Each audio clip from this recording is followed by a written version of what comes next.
말씀을 시작하면 축구 이야기로 시작해 볼까요?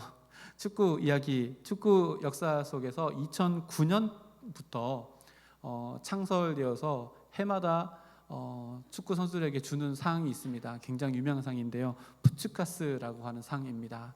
잘 아시죠? 1년 동안에 전 세계 축구인들의 넣은 골 중에 가장 멋있는 골을 투표해가지고 1년에 딱 한 사람에게 주는 상입니다. 2020년에는 이 상을 누가 받았을까요? 잘 아시는 그분이 받았습니다. 손흥민 선수가 받았습니다. 한국인 최초이고 제가 알기로 동양인 최초로 받은 걸로 알고 있습니다. 프리미어 리그의 토트넘과 번리전이었습니다. 자기 진영에서 공을 잡고 무려 70m나 혼자서 드리블을 해가지고 화면이 나올 텐데 드리블을 해가지고 많은 선수들에게 젖히는데요. 제가 유튜브에 그 토트넘 홈페이지에 들어가가지고 영상을 보다가 스톱 해가지고 저렇게 사진을 찍었습니다. 저게 빨간색 입은 사람이 상대편이거든요. 요 그림에서만 하나, 둘, 셋, 4명, 그리고 그 앞에는 다리 하나만 보이는 분 있죠. 5명의 수비수를 달고 지금 뛰어가서 골 넣는 장면입니다. 70m나 혼자 드리블 해가서 몇 명을 제꼈는지 모르겠어요. 다 제치고 나서 골을 넣어서 2020년도에 푸츠카스 상을 받았습니다. 정말 멋진 골이었고 정말 의미 있는 상이었습니다. 저도 이 축구를 좋아해서 이 영상을요 몇 번이고 돌려봤습니다. 볼 때마다 속이 시원합니다. 공을 들고 뛰는데 쓱 하면은 한 명 지나가 있고 쓱 하면 한 명 지나가 있고, 그래서 골답배까지 가서 1대1 상황에서 골을 넣는 정말 멋진 상황입니다. 축구 선수라면 경기 내내 이렇게 상대방의 태클이 계속해서 들어옵니다. 아마 한 번도 태클 당해보지 않는 축구 선수는 아마 없을 겁니다. 마태복음 22장을 묵상하다 보니까 이 손흥민 골 넣는 장면이 생각났습니다. 마치 예수님이요 치열한 그 축구 경기장 안에서 상대편의 태클을 이렇게 저렇게 다 피해놓고 멋진 골 넣기 직전에 있는 것 같은 모습입니다. 왜냐하면 예수님께 지금 끊임없이 태클이 들어오고 있는 상황입니다. 15절 말씀해 보니까요, 바리새인들이 헤롯 당원들과 결탁하여가지고 세금 문제를 가지고 와서 예수님을 태클합니다. 근데 예수님이 싹 피하셨습니다. 그리고 23절부터는 사두개인들이 부활을 가지고 나와서 예수님을 태클 걸었지만 이것도 예수님께서 샥 피하셔가지고 또 수비 하나의 태클을 넘어서셨습니다. 근데 오늘 말씀해 보니까요, 또 다른 태클이 들어오는데 바리새인들의 태클입니다. 벌써 바리새인들은 두 번째 태클을 예수님께 들어오고 있는 겁니다. 자, 34절 말씀 보니까요, 예수께서 사두개인들로 대답할 수 없게 하셨다 함을 바리새인들이 듣고 라고 이렇게 기록하고 있습니다. 바리새인들이 예수님이 사마리아 사람 사두개인들을 부활 논쟁에서 승리하셨다라는 소식을 들었습니다. 마음이 어땠을까요? 아마 기뻤을 겁니다. 왜냐하면 자기들과 교리 논쟁을 하고 있는 사두개인들이 예수님과의 그 싸움에서 졌다는 것은 자기들에게도 기쁜 소식입니다.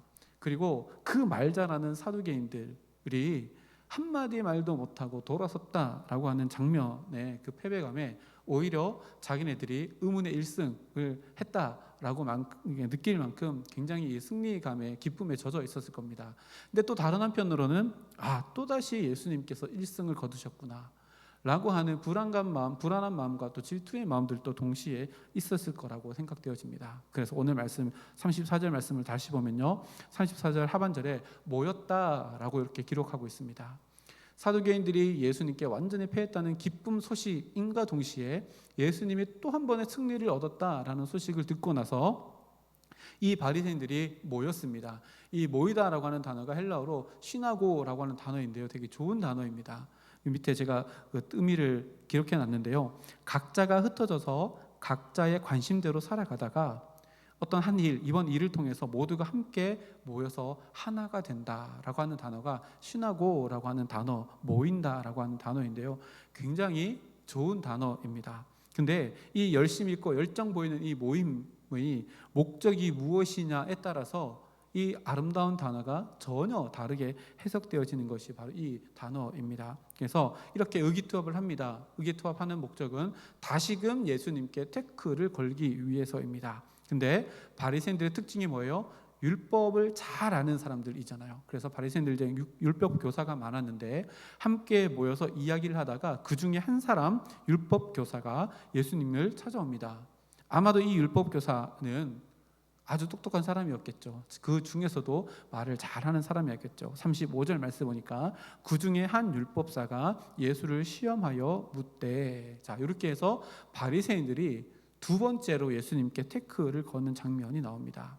두 번째이기 때문에 그 전에 세금 문제를 가지고 나와서 헤롯 당원들과 결탁해 가지고 나왔을 때 한번 패배했던 게 있었기 때문에 이번에는 정말로 잘 준비해서 우리 중에서 가장 박식하고 말도 잘할 뿐만 아니라 첫 번째 패배에도 굴하지 않고 담대한 용기가 있는 사람을 뽑아가서 그 율법 교사 중에 한 사람을 예수님께 보냈을 겁니다.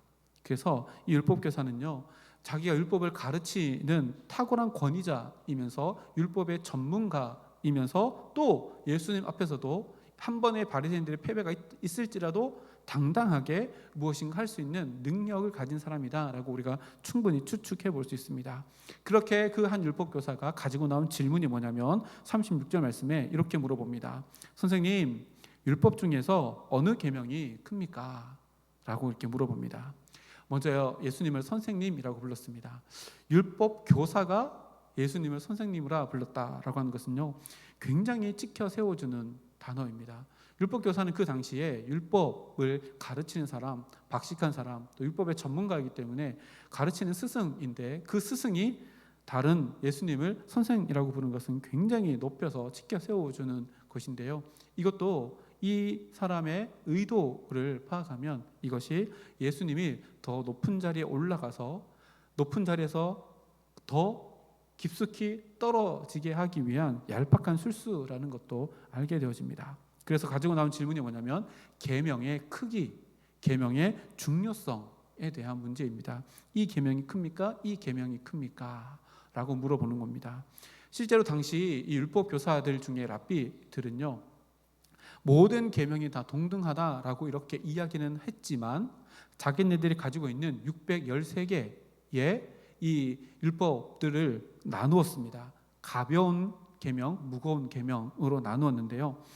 그 중에 248개는 중요한 율법이다라고 해서 그 율법의 무게를 더 많이 무거운 율법이다라고 이렇게 자기네들이 기준으로 나누었고요. 또 나머지 365개는 덜 중요한 율법이다. 이것은 가벼운 율법이다라고 해서 전체 613개를 이걸 나누어서 이렇게 가르쳤다라고 이렇게 이야기한다고 합니다. 그러나 그들의 마음 가운데 이것을 우선순위를 나누어서 한다는 것 자체가 무엇인가 어부성설인데, 그래서요 이 사람들에게 늘 논쟁거리가 뭐냐면 가벼운 것과 무거운 것을 나누는 기준이 무엇이냐라고 하는 것이요 바리새인들 안에서 가장 큰 논쟁거리였습니다. 왜냐하면 이 기준을 가지고 이것은 무거운 율법이다, 이것은 덜 중요한 가벼운 율법이다라고 이렇게 나누었기 때문에 그 기준이 무엇인가에 대해서 바리새인들 안에서 굉장히 큰 이슈였다고 합니다. 자, 바리새인들 안에서 이슈였기 때문에요. 바리새인들 안에서 이것에 대한 굉장히 많은 논쟁들이 있었을 것이며, 그리고 이 모든 것들을 다 알고 있는 이 율법 교사는 이것에 대해서 굉장히 많은 지식을 가지고 엄청난 양의 지식을 자기의 마음에 습득하고 또 이것을 축적해가지고 예수님께 나와서 야, 이제는 이것은 우리가 전문가, 우리가 권위자이기 때문에 예수님은 절대로 이것에 대답하지 못하고 높은 곳에서 이제 떨어지게 될 것이다 라고 자신감 있게 아마 예수님께 나온 것 같습니다.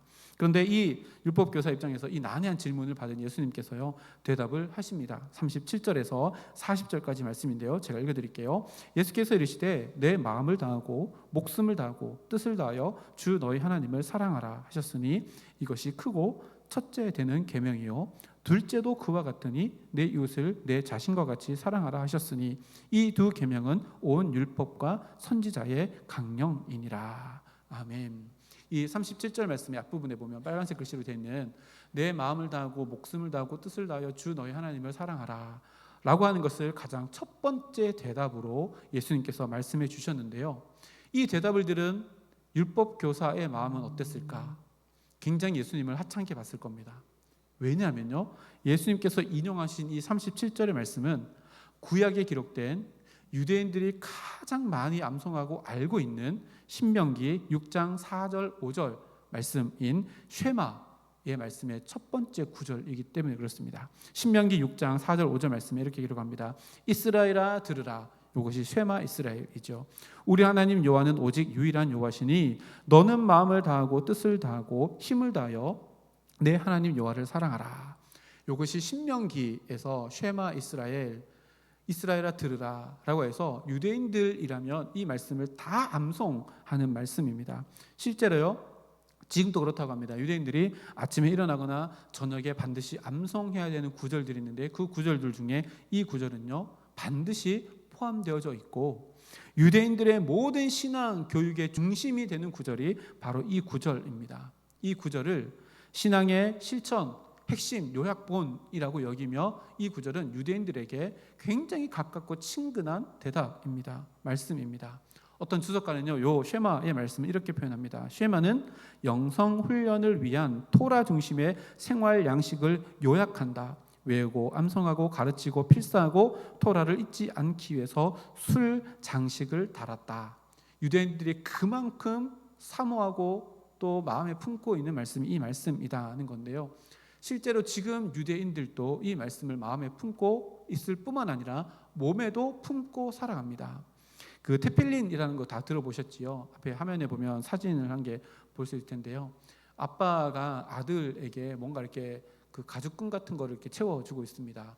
머리에도 보면 가운데 우리나라 쪽두리처럼 이렇게 조그만한 그 나무 상자를 가죽끈으로 해가지고 머리띠처럼 이렇게 하는데요.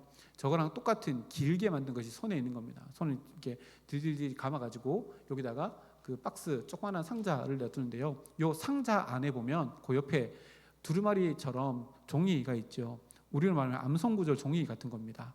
여기다가 보통 4개의 구절 정도를 여기 넣어놓는다 그래요. 여기도 넣어놓고 여기도 넣어놓고, 여기 뚜껑을 딱 열면 저렇게 그 종이로 된 그 말씀이 있는데요. 여기에서 빠지지 않는 말씀이 바로 이 쉐마의 말씀이라고 합니다. 그래서 지금 또 이 말씀은 너무나도 가까이 친숙하게 외우는 말씀이라는 겁니다.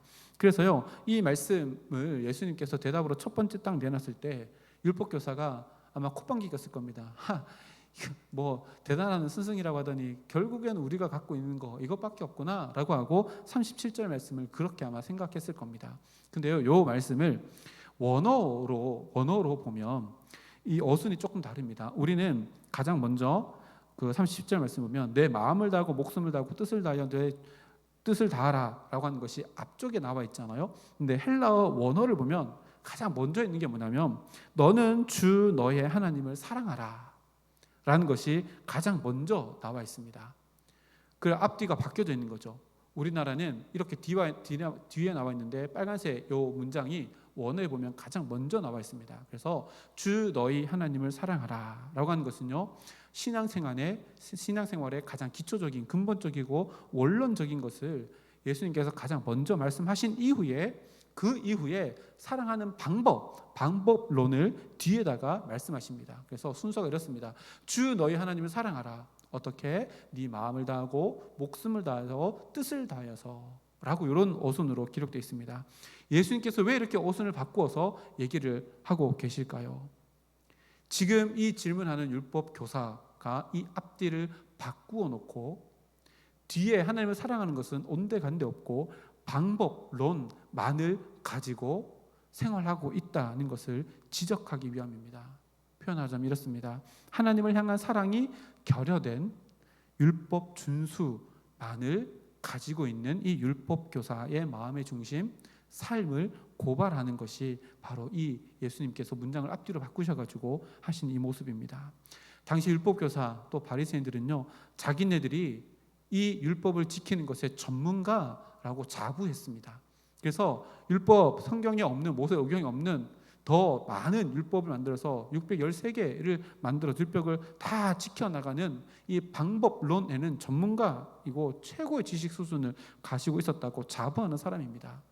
예수님은 그걸 부정하는 것이 아니라요, 그럼에도 불구하고 너희는 이것이 진짜로 원론적으로 무엇을 가리키고 있는지가 너희들은 아무것도 알지 못한다. 그것은 하나님을 사랑하기 위해서 그렇게 해야지만 너희들은 하나님을 사랑하고 있지 않다라고 이렇게 이야기합니다. 그들은요, 아무것도 담겨지지 않는 화려한 그릇만 가지고 있을 뿐입니다. 율법이라고 하는 아주 정교하게, 아주 화려하게 빈틈없이 모양이 잘 갖춰진 그릇이지만 그 안에 하나님의 사랑이라는 것이 담겨져 있어야 되지만 지금은 텅 비어서 먼지밖에 없는 그릇을 들고 있다는 것을 예수님께서 그들에게 이 오순을 바꿔가지고 주 너희 하나님을 사랑하라 선포하고 난 이후에 그들이 잘하는 거 방법론은 이렇게 제시하신 겁니다. 이것이요 예수님께서 대답하시는 첫 번째였습니다. 만약 우리가 하나님을 사랑하는 마음이 없다 하고 이 뒤에 있는 방법론을 다 지킨다 하면 이것은 무엇을 위한 걸까요? 하나님을 사랑하기 위해서가 아니라 자기 의를 세워나가기 위한 방법일 뿐이다 는 것을 예수님께서 지적하고 있고, 지금 바리새인들과 율법 교사들이 자기 의를 위해서 하나님을 사랑하는 척하고 마음을 다하는 척하고 온 정성을 다하는 척하고 있을 뿐이다 라고 이렇게 지적하고 있는 것입니다. 그래서요 우리가 성도로 살아간다는 것은요 이 예수님께서 첫 번째 하신 37절의 말씀, 이 오순을 바꾸어서 말씀하신 것을 늘 기억해야 합니다. 우리가 성도로서 행하는 모든 것의 원론적인 근거는 주 너희 하나님을 사랑하라, 하나님의 사랑에 대한 반응으로서, 하나님을 사랑하는 것에 대한 응답으로서 우리들의 사랑, 헌신, 이 모든 것들이 다 비롯되어질 때에 비로소 우리는 진정으로 하나님을 섬겨나가는 온전한 모습으로 살아갈 수 있다는 것을 이야기합니다. 남편으로 사는 것도 아내로 살아가는 것도요 하나님의 사랑에 대한 반응이어야 하고요, 직분을 감당하는 것도 또 세상의 일터에서 우리가 그 모든 일들을 감당하는 것도 하나님의 사랑에 대한 응답이요 하나님의 사랑에 대한 반응이어야지만 이것이 진정으로 신앙생활이다 는 것을 37절 이 오순을 바꾸어서 말씀하시는 예수님의 이 말씀 가운데 우리들에게 주시는 도전의 말씀입니다. 이렇게 예수님은요 가장 핵심적인 것부터 이야기합니다. 이 모든 것, 이 모든 계명은 근본은 지키는 것 그 자체가 아니라 하나님을 사랑하는 것이야말로 가장 근본적으로 가장 중요한 것이다 라고 말씀해 주신 이후에 율법교사가 비교급으로 물어봤잖아요. 어떤 것이 제일 큽니까? 그래서 비교급으로 예수님께서 대답을 해 주십니다. 38절에서 40절 말씀에 다시 읽어보면요 이것이 크고 첫째 되는 계명이요. 이제 율법교사가 야 이제야 큰 거를 얘기하시는구나 라고 하는데 37절 이미 하나님을 사랑하는 것이 이것이 가장 큰 계명이다 말씀하시고 39절 말씀에 둘째도 그와 같으니 내 이웃을 내 자신과 같이 사랑하라 하셨으니 이 두 계명이 온 율법과 선지자의 강령이니라. 아멘. 예수님께서요 비교급으로 말씀을 하십니다. 수학에 보면 부등호라는 게 있잖아요. 부등호.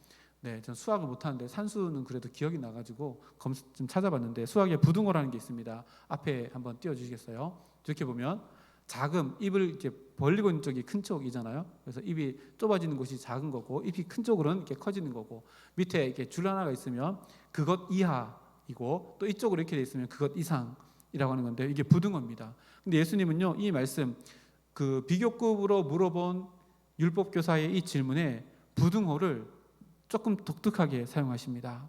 첫 번째, 두 번째라고 해서 이것이 첫 번째가 더 크구나 라고 생각할 수 있을 것처럼 예수님께서 말씀하셨지만 첫째와 둘째 그 사이에 뭐라고 기록해요? 둘째도 이와 같으니. 그래서 첫째와 둘째 사이를 부등호를 사용하신 것이 아니라요 등호, 이꼴, 는을 사용하시면서 첫 번째 제시한 것도 두 번째 제시한 것도 그 어떤 것도 우위에 있지 아니하고 동일한 비중을 가지고 있다라고 이렇게 이야기하십니다. 뭘 얘기할까요?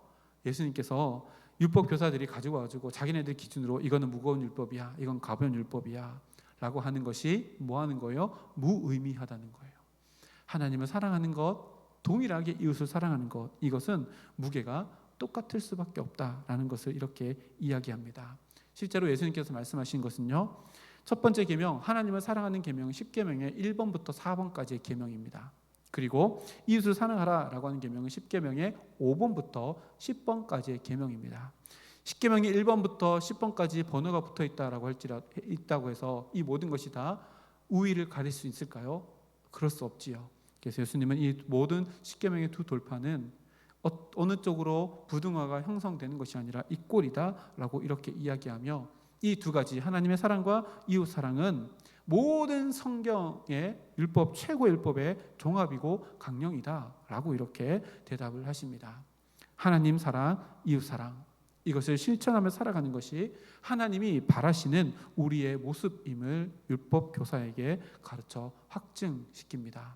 자, 율법 교사가 진짜 제대로 자기의 삶을 예수님의 말씀에 비추어서 살펴봤다면 자기의 삶은 이 두 가지의 등식이 아니라 부등호로 잘못되어 있다는 것을 분명히 알게 될 겁니다. 어느 쪽으로 입이 벌어져 있을까요? 하나님을 사랑한다라고 하면서 율법을 잘 가르치고 하면서 이쪽으로는 다 돼 있지만 그것을 가지고 섬기는 것이 아니라 오히려 정죄하는 자기의 모습을 볼 수밖에 없었을 겁니다. 근데 그렇게 깨닫지 못하는 것이 성경에 나오는 율법 교사들의 모습입니다. 우리의 인생도 마찬가지입니다. 우리가 신앙생활하는 것은요, 교회에서만이 아니라 교회 밖에서도 이웃과의 관계 속에서도 내가 하나님을 얼마나 사랑하는지가 그대로 드러난다는 것을 의미합니다. 오늘 우리가 찬양할 때 우리 찬양팀 이름이 새 힘입니다. 다 아시죠? 힘, 새자는 새롭다라고 하는 것이고요. 힘은 두 가지 의미가 있는데 파워, 힘이고요. 힘이 영어로 찬송입니다. 새로운 찬양, 새로운 힘으로 새로운 찬양하자. 요게 이제 찬양인데 우리 네 번째 찬양 기억나시지요? 다 표현 못해도, 다 고백 못해도. 근데 이 표현과 고백이 하나님 앞에서뿐만 아니라요, 이웃 앞에서도 동일하게 적용되어진다는 말씀이 바로 이 말씀입니다. 그래서 이게 하나님의 사랑과 이웃 사랑은요, 우리 인생에 있어서 너무나도 중요하고 하나님의 사랑의 모습을 확증해 줄 수 있는 것이 이웃 사랑의 모습이고요. 내가 하나님을 얼마나 사랑하는가를 알 수 있는 지표가 내가 이웃을 얼마나 사랑하는가라고 하는 것을 예수님께서 우리들에게 보여주시는 말씀입니다. 다르게 한번 표현해 볼까요? 인간은 가장 먼저 수직 관계인 하나님과의 관계를 형성해야 하고 그 관계는요, 거기에서만 그치는 것이 아니라 하나님을 너무너무 사랑한다면 하나님이 사랑하시는 그 상대방까지도 내가 사랑하는 것까지 나아갈 때에 내가 하나님을 사랑하는 것이 온전하게 되어진다는 것을 이야기합니다. 그래서 사람과 사람 또 나와 어떤 사물과의 관계 속에서도 하나님을 사랑하는 모습이 비추어질 수 있다는 것을 예수님께서 이렇게 이야기합니다. 예수님의 제자 중에 우레의 아들 보아너게라고 별명했던 사람이 있습니다. 혈기가 왕성하고 불같은 성격의 사람이죠. 누구죠? 사도 요한입니다. 이 사도 요한이요, 나중에는 이름이 별명이 바뀝니다. 사랑의 사도로 바뀝니다. 그렇게 사랑의 사도로 바뀌어 있는 이 사도 요한이요, 예수님의 이 놀라운 사랑의 비밀, 하나님을 사랑하면 이웃도 사랑하게 되어진다는 것을요, 이 보아너게 우레의 아들처럼 우락부락했던 이렇게 성격 급했던 요한이 깨닫고 나서 무엇이라고 고백하냐면 요한 1서 4장 20절 21절 말씀 보면 누구든지 하나님을 사랑하노라 하고 그 형제를 미워하면 이는 거짓말하는 자니 보는 바 그 형제를 사랑하지 아니하는 자는 보지 못하는 바 하나님을 사랑할 수 없느니라. 여러분, 이 말씀이요, 요한의 간증처럼 들리지 않습니까? 요한이 이렇게 살았다는 얘기입니다. 성격이 급해요. 다혈질입니다. 그래서 별명이 오죽했으면 우레의 아들, 번개 아들. 야, 쟤랑 같이 가지 마. 번개쳐. 쟤랑 옆에 있으면 번개쳐.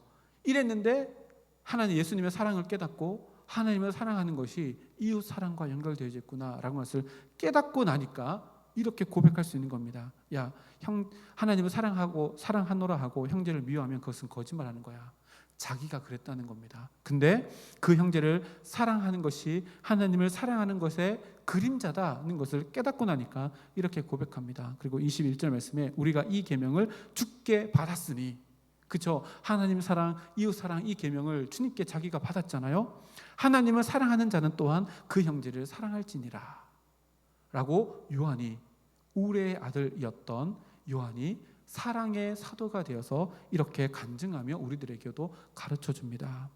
예수님의 가르침이요, 사도 요한의 마음을 녹였고 하나님을 사랑하는 것만큼 이웃을 사랑할 수 있는 사람으로 변화되었다는 것을 오늘 이 말씀을 통해서 우리들에게 이야기합니다. 그리고 요한이요, 이 말씀 바로 앞구절에 우리가 받은 사랑이 어떠한 사랑인지에 대해서 말씀하는데요. 요한 1서 4장 19절 말씀 앞에 화면에 있습니다. 우리 함께 읽어보겠습니다. 시작. 우리가 사랑함은 그가 먼저 우리를 사랑하셨습니다. 아멘. 바로 우리가 받은 사랑이 어떤 사랑이라고요? 먼저 된 사랑입니다. 하나님이 우리를 사랑해 주시는데 먼저 우리를 사랑해 주시는 그 사랑이기 때문에 우리도 타인을 먼저 사랑할 수 있는 사랑이 하나님으로부터 우리에게 주어졌다는 고백을 이렇게 하고 있는 겁니다. 로마서 5장 8절 우리가 잘 알잖아요. 우리가 아직 죄인 되었을 때에 그리스도를 통해서 하나님의 사랑을 확증하시기 위한 먼저 하신 그 사랑이 우리에게 이미 주어져 있으니 우리도 그 하나님을 사랑한다면 우리가 먼저 그를 사랑할 수 있는 마땅함이 있다는 것을 우리들에게 이렇게 이야기해 줍니다. 그래서요, 이 먼저됨의 사랑이요, 올 한 해 우리 주제가 용서와 사랑이잖아요. 용서로 살아갑시다잖아요. 그래서 먼저된 사랑으로 먼저 손 내밀 수 있는 우리 모두가 되기를 주님의 이름으로 축복합니다. 그래서 우리 이렇게 한번 고백할까요? 옆에 있는 분들에게 먼저 사랑하겠습니다. 3분 이상 인사하겠습니다. 먼저 사랑하겠습니다. 먼저 사랑하겠습니다. 먼저 사랑하겠습니다. 네, 그래서요, 구역마다 먼저 가셔서 인사하시고 먼저 가셔서 사랑 고백하시고 이렇게 된다면 우리가 어떻게 될까요? 내 마음 가운데요, 하나님의 사랑이 더 확장되어지는 겁니다. 예수를 사랑하는 것은요, 하나님의 사랑을 확장해 나가는 눈에 보이는 지표이고 증표입니다. 올 한 해 이렇게 살아가서 우리 모든 구역마다 부서와 기관마다 하나님을 사랑하는 것도 더 커지고 옆에 있는 지체들을 사랑하는 것도 더 커져 나가는 우리 모두가 되었으면 좋겠습니다. 그리고 마지막으로요, 이 하나님의 사랑, 이웃 사랑에 대해서는 우리가 정말 많이 들은 비유가 있잖아요. 십자가로 이걸 비유하잖아요. 십자가의 위로부터 아래로 있는 세로 기둥은 수직과의 관계, 하나님 사랑을 이야기하고 옆으로 있는 나무는 수평과의 관계해서 옆에 이웃들과의 관계라고 해서 십자가로 이렇게 많이 설명을 합니다. 근데요, 제가 아주 오래전에 들었던 설교 중에 하나 제가 한번 말씀드렸는지 모르겠지만 이것은 십자가가 아니라 오늘 말씀 제목처럼요, X, 그 알파벳의 X로 표현하시는 목사님이 말씀을 들은 적이 있습니다. 그래서 되게 신선하고 굉장히 의미가 있다라고 이렇게 생각이 되어졌습니다. X를 영어로 이렇게 쓰면 이렇게 되잖아요, 그렇죠? 요거를 가운데를 딱 끊으면 위로는 V자, 밑으로는 시옷이 되지요. 이해되셨죠? X를 이렇게 해주고 가운데를 딱 자르면 위에는 이렇게, 밑에는 이렇게가 됩니다. 그래서 목사님이 뭐라고 했냐면 위에 있는 V는 하나님께 경배하는 우리들의 손 모양. 그래서 이것을 더 높여들면 높여들수록 더 커져 나가는. 근데 이만큼 동일하게 밑으로. 이건 뭘까요? 다른 사람들을 품는 우리들의 손이어야 한다라고 이렇게 표현하는데 굉장히 마음에 많이 와닿았습니다. 우리가 하나님을 경배할 때 손 들고 이렇게 경배하잖아요. 근데 그만큼 똑같은 크기로 내가 타인을 품을 수 있는가? 라고 이렇게 질문을 합니다. 우리가 X자를 쓸 때요, 위에는 대문자 X를 이렇게 크게 쓰고 밑에는 조그맣게 소문자 X 쓰고 이렇게 쓴 사람 있습니까? 예, 글씨를 잘 못 쓰는 사람, 글 쓰는 사람이 있을지 모르겠습니다. 근데 우리가 소문자를 써도 위아래를 똑같이 쓰고요, 대문자를 써도요, 위아래를 이렇게 똑같이 씁니다. 그래서 오늘 말씀 제목이 뭐라고 했어요? 초대문자, 그렇죠? 소문자에서 더 큰 대문자를 쓰고 초대형 대문자 X자를 쓴다면 우리는 하나님께 더 많은 영광을 올려드리는 삶을 살아갈 뿐만 아니라 그 올려드렸던 영광만큼 다른 사람들에게도 사랑을 나누어 줄 수 있는 더 큰 X자. 그래서 오늘 한 해 내가 소문자 X로 시작했다면 그것의 크기를 조금씩 키워나가는 겁니다. 대문자 X를 썼다가 대문자 X에서 그걸 더 키우게 그 글씨 크기를 키워가지고 10포인트, 20포인트 30포인트 더 크게 초대형 X자를 만들어 나가는 올 한 해가 되어서 하나님을 사랑하는 것만큼 내 가족들을, 내 구역원들을, 그리고 내 직장 동료들과 이웃들을 더 많이 사랑할 수 있는 우리 모두가 되어서요, 올 한 해 초대형 X자를 우리의 삶 가운데 지워지지 않도록 새겨나가는 사랑의 사람으로 올 한 해 살아가기를 주님의 이름으로 축복합니다. 네, 앞에서 예준이가 잘 떼어줬네요. 우리 한번 읽어볼까요? 시작. 하나님 사랑, 이웃 사랑으로 삶의 자리마다 초대문자 X를 새깁시다. 어떻게 한다고요? 초대문자 X를 새기는 겁니다. 그래서 아침 일어날 때마다 이렇게 일어나면 좀 뭔가 이상하긴 한데 초대문자 X를 오늘 새기겠노라. 위로는 하나님께 영광, 아래는 모두를 사랑하겠노라 결단할 수 있는 우리 모두가 되기를 주님의 이름으로 축복합니다. 함께 기도하겠습니다.